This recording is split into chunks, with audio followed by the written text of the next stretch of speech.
cyberspace, and welcome to the Leadel 7 Holiday Edition, jam-packed with potato latkes, eggnog and political satire. I'm your host, Andy Cohen. Well, let's get to it. The Israeli AIDS Task Force practically made the medium the message when they chose to use viral media in the fight against HIV/AIDS. The task force launched a song called Going All the Way in an attempt to raise awareness about how contagious the disease really is, making the comparison between the viral song and the viral virus. Can you guess who sang it? A band called SDAI. Well, take a listen. My heart is jumping up and down, pounding, pounding all around. No space between our bodies now. Show yourself, I'll show you how. Touch me little, touch me more. The song topped the charts on the Israeli music scene and received enthusiastic reviews on professional campaigning and PR sites. But I wonder how many people really got the message and how many just enjoyed the song. On a lighter note, as in the Festival of Lights, Hanukkah gifts. Fun fact number 24. Did you know that gift giving on the holiday is actually culture-based? In Israel, children do not even receive Hanukkah presents. Not really fun if you're a kid in Israel. But if you were lucky enough to be born to immigrant parents or outside of the land, here's a few ideas you might want to consider. Tablet magazine has a slew of Jewish-themed treasures. I kind of like the techno dreidel, but who's going to dish out over $900 for Jewish Major League Baseball cards? Or you could try something more chic from the pages of Vanity Fair, like this $250,000 sports car or wooden iPhone case. And if you still haven't found what you're looking for, tweet about it, or better yet, order one of these great tweeter books. They're hot off the presses right now. And this is the right way round, even better. Imagine way back in the day when horse-drawn carriages first paraded down the streets, or when a huge train pulled up into a station. From time to time, something remarkable comes along and life as we know it changes forever. Okay, sometimes it doesn't always catch on right away, but we're putting our money on this one. Watch this great talk with Dean Kamen, who invented the Segway almost a decade ago. This item is pulled from TED.com. You must check this site out. They feature riveting talks by remarkable people.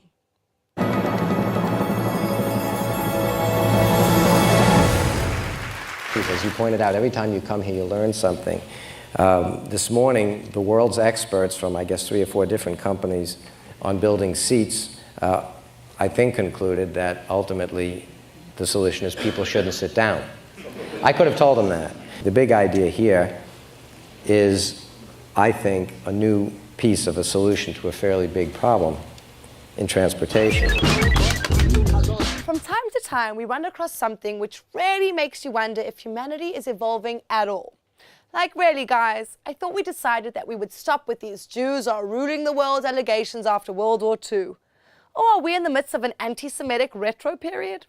It doesn't really matter. The fact is that today, not 1930, a leading British channel made the shocking documentary of the Protocols of the Elders of Zion TV version. Sad, but I really think you should watch it. So how does the lobby work? Money plays a big part. Millions of pounds in donations from businessmen and others into the bank accounts of politicians and political parties. The Conservative Friends of Israel is one of Westminster's most active lobbying groups. It claims as its members 80% of all Conservative members of Parliament. Can you imagine having a rational conversation with a terrorist? Well, then you'll really want to hear what renowned terrorism expert and retired IDF Lieutenant Colonel Anat Berko has to say. She's been in jail cells with the best of them and told our own Deborah Sorch what's really going on in the brains of these new and very dangerous types of criminals. I found myself in very strange situations, like hugging female suicide bombers that yesterday could kill my own children. The founder of the Hamas organization and the leader of the Hamas He was not just the spiritual leader, he was also the operative leader. And for him, the shaheeds, the martyr, he is not going to die. He's going to a next world that will be much better than this world. He'll see the face of Allah, he'll sit with the Prophet Muhammad, he'll have 72 virgins. Now, it may be cold, rainy and grey in the UK, but 22-year-old funny woman Maya Orr certainly adds a hearty dose of laughter to those long winter days. For all of you who thought London was full of rude, dull people, you're probably right. But with her quick wit, Jewish roots and good looks, there's no denying the fact that blondes definitely have more fun, except for brunettes and redheads. So I'd like to welcome into the studio Maya. Hello. Thank you for joining us. Thank you for having me. As I said, Maya is a 22-year-old London yes, resident thank you. who... I can introduce myself. Thank you very much. Hello, my name is Maya and I'm from London. Now, normally at the point where I say I'm from London, people normally jeer. But as it's an online audience, I can just imagine what people are doing. I would say I like to describe myself as Israeli. I was born in England, however, I'm not into the whole drinking tea with your pinky finger, and I don't fucking like crumpets. No matter how hard, though, I try to fit in with Israeli society, I always get, hey, you American girl. The weather, yes, it's cold in London, however, this white skin was not designed for the heat. Though, boys, boxers will always help you score faster with the English girls, one would assume. Oh, well, that was hilarious. Let's get to know the lady behind the act a little bit better. Maya, welcome. Thank you for joining us. Thank you for having me. You clearly use a lot of Jewish humor in your jokes. What is funny about Judaism? There's a lot of things funny about Judaism. Firstly, I come from two different cultures. I'm half British and half Israeli. So that's had a huge impact on my life and how I conduct my jokes, etc. Like, I really feel I've got the best of both worlds, like Monty Python, all those influences and all, like day-to-day things that happen in Israel that just aren't acceptable in England are funny to me. Tell us, so you're from London. What is Jewish life like there? I like Jewish life in London. I like being different, you know, being in the diaspora, being able to prove to people that not all Jews are extremist and what have you.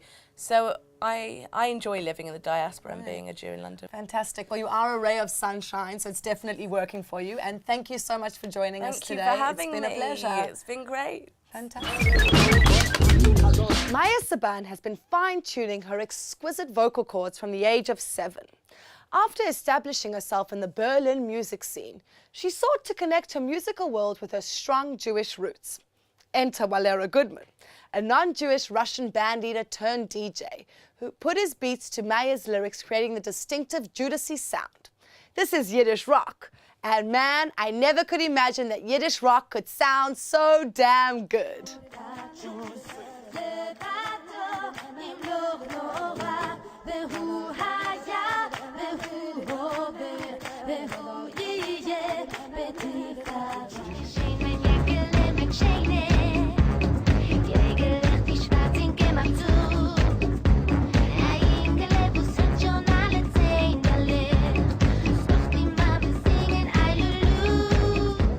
That's all, folks.